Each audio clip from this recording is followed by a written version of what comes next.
Thank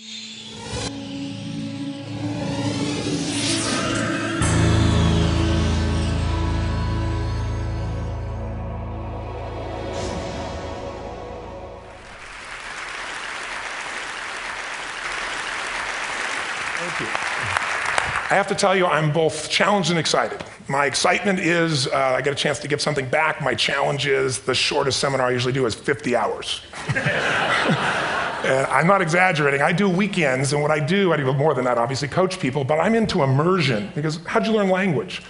You didn't learn it by just learning principles. You got in it, and you did it so often that it became real. And the bottom line of why I'm here, besides being a crazy mofo, is that I'm really in a position, I'm not here to motivate you, obviously. You don't need that. And a lot of times, that's what people think I do, and it's the furthest thing from it.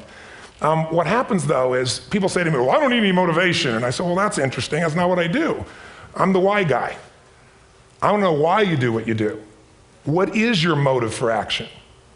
What is it that drives you in your life today, not 10 years ago, or are you running the same pattern? Because I believe that the invisible force of internal drive activated is the most important thing in the world. I'm here because I believe emotion is the force of life. All of us here have great minds. You know, most of us here have great minds, right?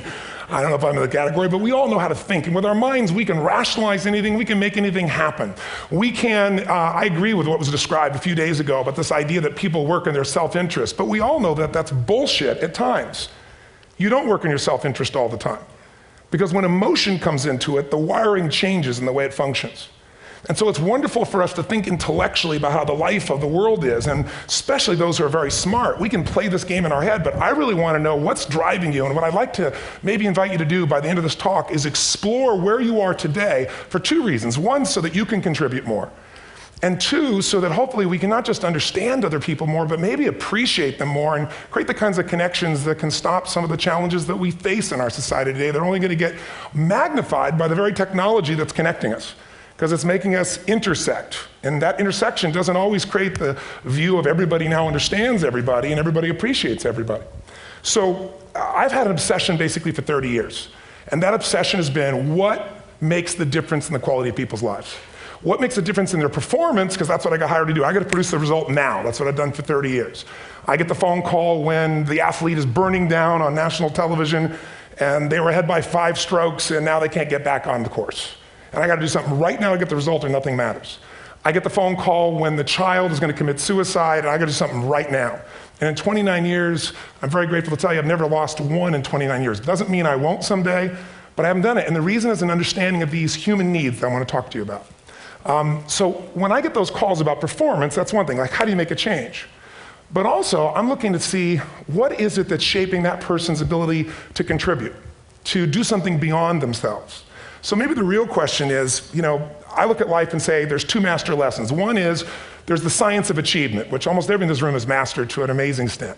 That's how do you take the invisible and make it visible, right? How do you take what you dream about and make it happen, whether it be your business, your contribution to society, money, whatever it is for you, your body, your family. But the other lesson of life that is rarely mastered is the art of fulfillment. Because science is easy, right? We know the rules, you write the code, you follow those, and you get the result. Once you know the game, you just, you up the ante, don't you? But when it comes to fulfillment, that's an art. And the reason is it's about appreciation and it's about contribution. You can only feel so much by yourself.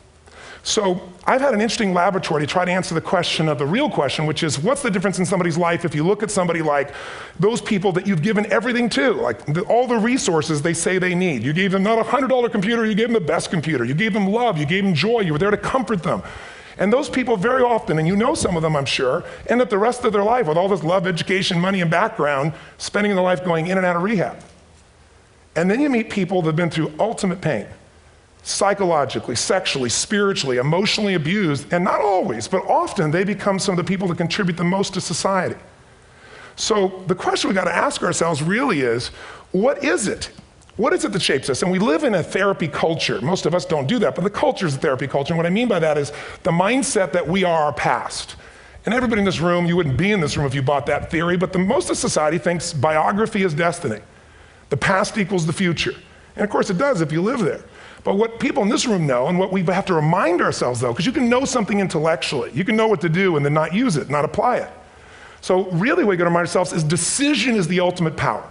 That's what it really is. Now, when you ask people, You know, have you failed to achieve something? How many have ever failed to achieve something significant in your life? Say I. Thanks for the interaction on a high level there. But if you ask people, why didn't you achieve something? Somebody who's working for you, you know, or a partner, or even yourself, and you failed to achieve a goal, what's the reason people say they failed to achieve? What do they tell you? Didn't know enough, didn't have the knowledge, didn't have the money, didn't have the time, didn't have the technology, you know, I didn't have the right manager. Supreme Court. Didn't have the Supreme Court.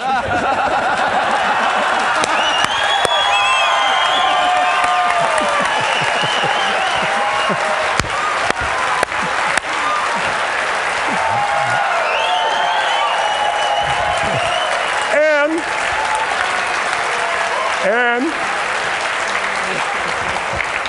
what do all those, including the Supreme Court, have in common? They are a claim to you missing resources. And they may be accurate. You may not have the money. You may not have the Supreme Court. But that is not the defining factor.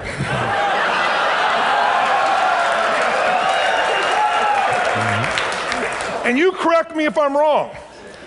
The defining factor is never resources, it's resourcefulness. And what I mean specifically, rather than just some phrase, is if you have emotion, human emotion, something that I experienced from you day before yesterday at a level that is as profound as I've ever experienced, and if you'd communicated with that emotion, I believe you would have beat his ass and won.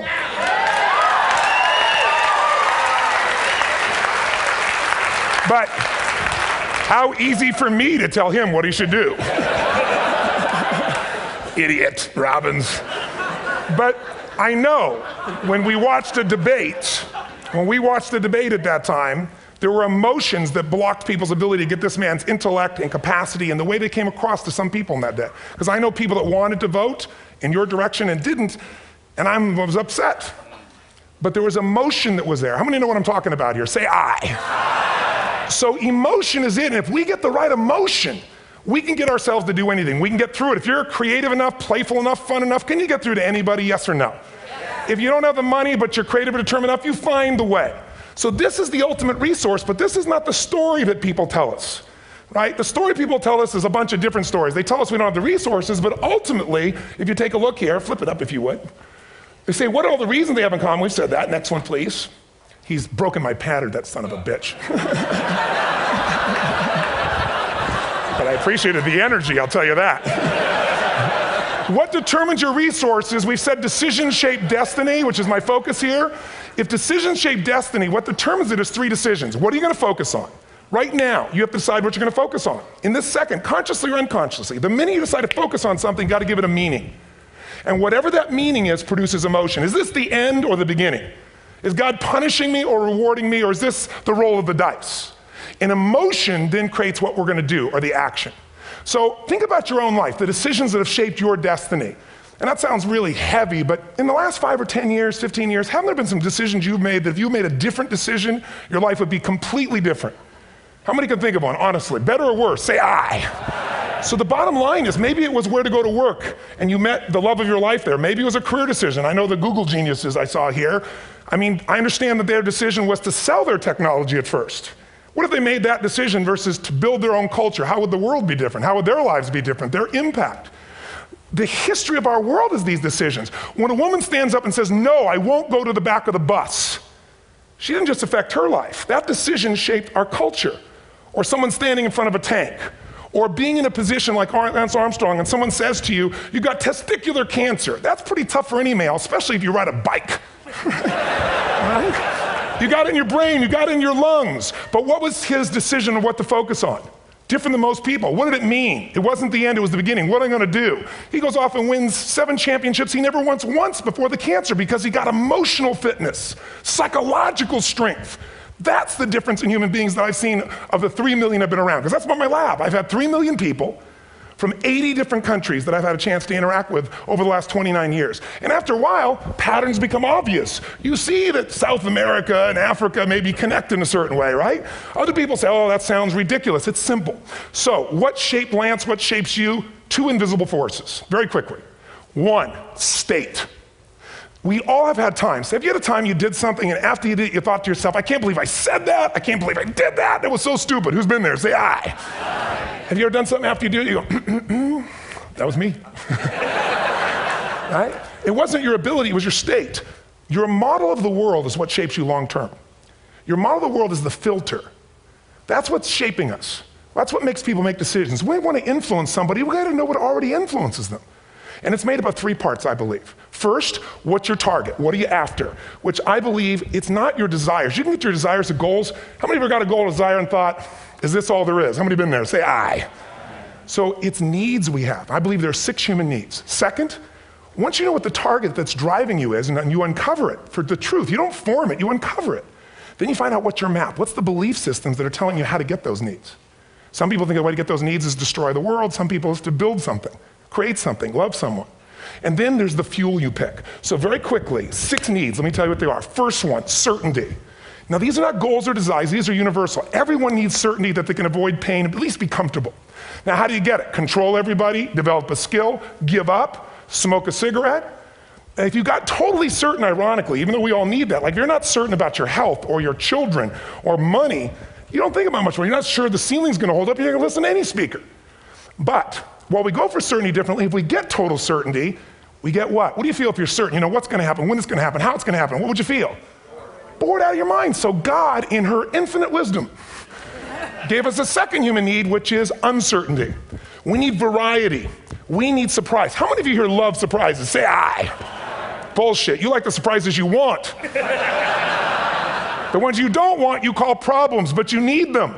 So variety is important. Have you ever rented a video or a film that you've already seen? Who's done this? Get a fucking life. Right? Why are you doing it? You're certain it's good because you read it before, saw it before, but you're hoping it's been long enough you've forgotten enough there's variety. Third human need, critical, significance.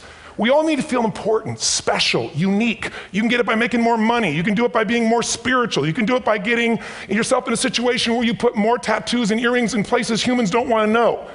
Whatever it takes. The fastest way to do this, if you have no background, no culture, and no belief in resources or resourcefulness, is violence. If I put a gun to your head and I live in the hood, instantly I'm significant. 0 to 10, how high? 10. How certain am I you're going to respond to me? 10. How much uncertainty? Who knows what's going to happen next? Kind of exciting, like climbing up into a cave and doing that stuff all the way down there. Total variety and uncertainty. And it's significant, isn't it? So you're willing to risk your life for it. So that's why violence has always been around and will be around unless we have a consciousness change as a species. Now you can get significance a million ways, but to be significant, you got to be unique and different. Here's what we really need. Connection and love, fourth need.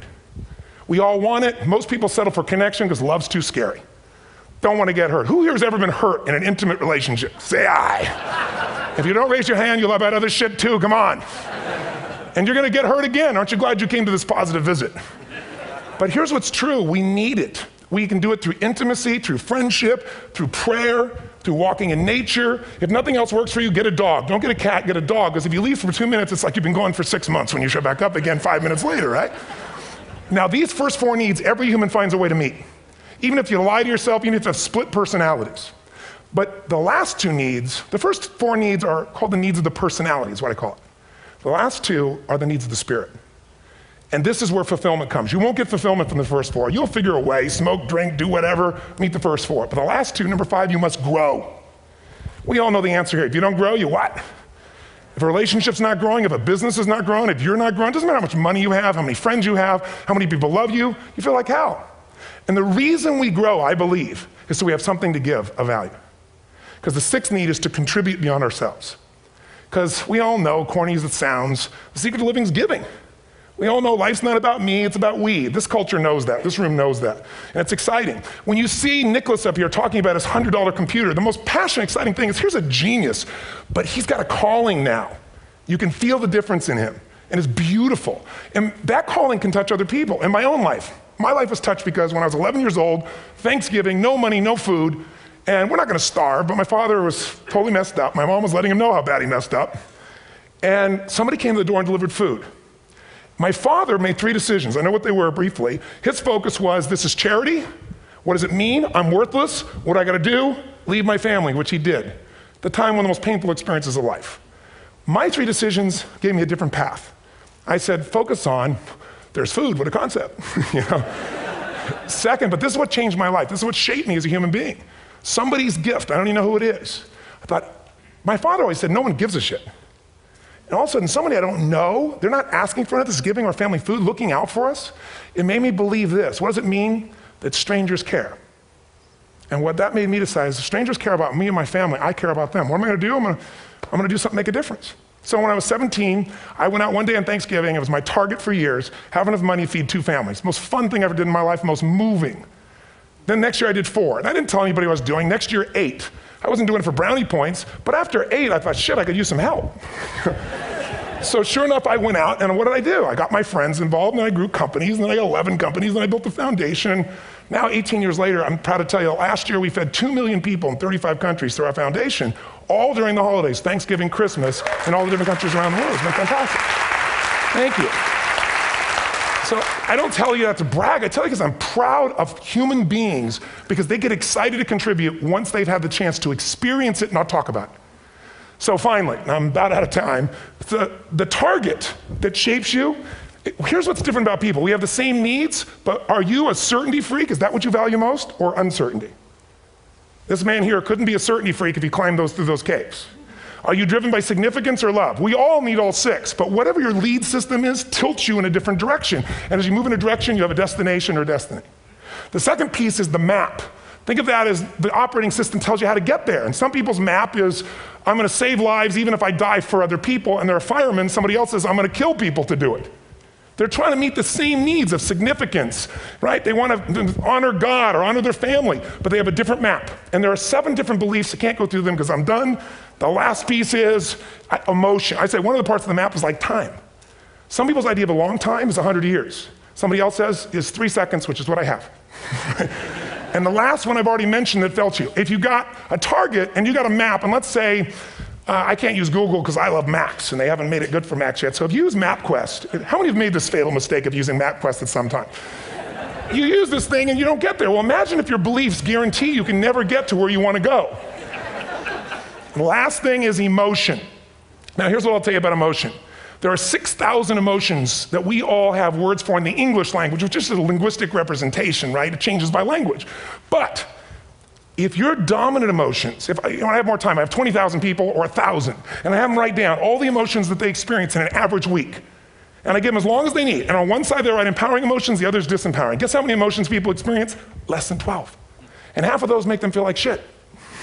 So they got 5 or 6 good frickin' feelings, right? It's like they feel happy, happy, excited, oh shit, frustrated, overwhelmed, depressed. How many of you know somebody who no matter what happens finds a way to get pissed off? How many know somebody like this? Or no matter what happens, they find a way to be happy or excited. How many know somebody like this? Come on. When 9/11 happened, and I'll finish with this, I was in Hawaii. I was with 2,000 people from 45 countries. We were translating 4 languages simultaneously for a program that I was conducting for a week. The night before was called Emotional Mastery. I got up, had no plan for this, and I said, we had all this fireworks, I do crazy shit, fun stuff. And then at the end I stopped, and I had this plan I was gonna say, but I never do what I'm gonna say. And all of a sudden I said, when do people really start to live? When they face death. And then I went through this whole thing about if you were gonna get off this island, if 9 days from now you were gonna die, who would you call, what would you say, what would you do? One woman, well that night is when 9/11 happened.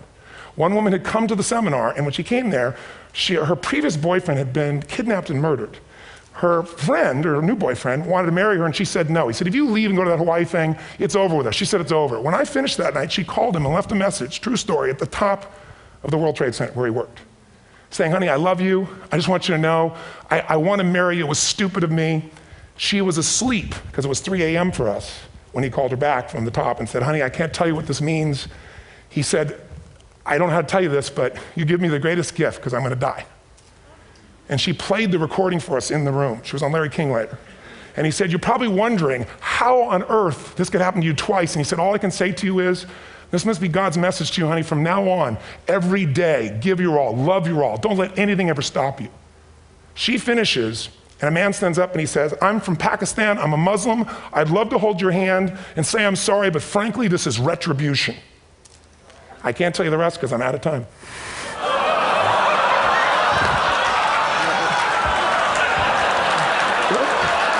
Are you sure? Finish the story.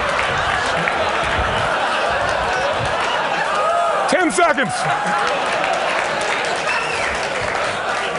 10 seconds, no, I want to be respectful. 10 seconds, all I can tell you is I brought this man on stage with a man from New York who worked in the World Trade Center, because I had about 200 New Yorkers there. More than 50 lost their entire companies, their friends, marking off their Palm Pilots. One financial trader, this woman made of steel, bawling, 30 friends crossing off that all died.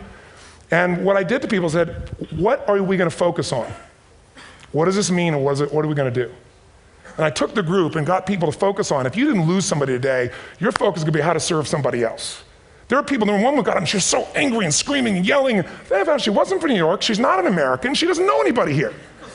I said, you always get angry. She said, yes. Guilty people got guilty, sad people got sad. And I took these two men and did what I call an indirect negotiation.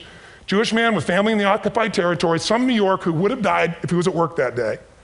And this man who wanted to be a terrorist, and made it very clear. And the integration that happened is on a film, which I'll be happy to send you, so you can really see what actually happened instead of my verbalization of it. But the two of them not only came together and changed their beliefs and models of the world, but they worked together to bring, for almost 4 years now, to various mosques and synagogues, the idea of how to create peace. And he wrote a book, which is called My Jihad, My Way of Peace. So transformation can happen. So my invitation to you is this. Explore your web, the web in here. The needs, the beliefs, the emotions that are controlling you, for two reasons. So there's more of you to give. Achieve too, we all want to do it, but I mean give, because that's what's going to fill you up. And secondly, so you can appreciate, not just understand, that's intellectual, that's mind, but appreciate what's driving other people. It's the only way our world's going to change. God bless you, thank you, I hope this will serve. Robbins.